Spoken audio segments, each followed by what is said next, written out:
കാൽപന്ത് കളിയുടെ ആവേശത്തിൽ ഐ.എം. വിജയനും സംഘവും പഴയകാല പ്രതിഭകൾ വീണ്ടും ബൂട്ടണിഞ്ഞ മത്സരം കാണികൾക്കും ആവേശമായി. എം.എസ്.പി കമാൻഡന്റായിരുന്ന ഐ.എം. വിജയന്റെ വിരമിക്കലിനോടനുബന്ധിച്ചായിരുന്നു മലപ്പുറം കോട്ടപ്പടി സ്റ്റേഡിയത്തിൽ സൗഹൃദ ഫുട്ബോൾ മത്സരം സംഘടിപ്പിച്ചത്.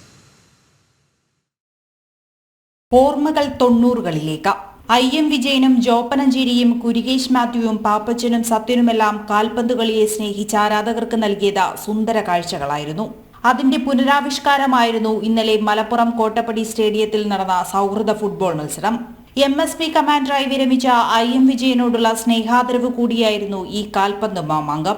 സഹതാരങ്ങളായ യു ഷറഫലിയും കെ.ടി. ചാക്കോയും കുരികേഷ് മാത്യുവുമെല്ലാം ഉണ്ട്. 2 തവണ ഗോൾ പോസ്റ്റിലേക്ക് ഷൂട്ട് എതിർത്തു വിജയൻ.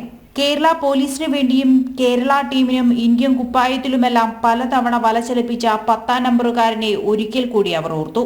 സഹപ്രവർത്തകരും സഹതാരങ്ങളും വിജയനെ കുറിച്ച് വാചാലരായി. ഇനിയും പന്ത് തട്ടാൻ കളത്തിലുണ്ടാകുമെന്ന് ഐ.എൻ. വിജയനും പറഞ്ഞു. 4 പതിറ്റാണ്ട് നീണ്ട സേവനത്തിനു ശേഷം കേരള പോലീസിൽ നിന്ന് വിരമിക്കുന്ന ഐ.എം. വിജയന് ആദരമായാണ് വെറ്ററൻസ് അസോസിയേഷൻ മലപ്പുറത്ത് ഫുട്ബോൾ മത്സരം സംഘടിപ്പിച്ചത്. വിജയന്റെ കേരള പോലീസ് ലെജൻസും ആസിഫ് സഹീറിന്റെ വെറ്ററൻസ് 11 തമ്മിൽ നടന്ന മത്സരം ഗോൾ രഹിത സമനിലയിൽ പിരിഞ്ഞു. ജനം, മലപ്പുറം.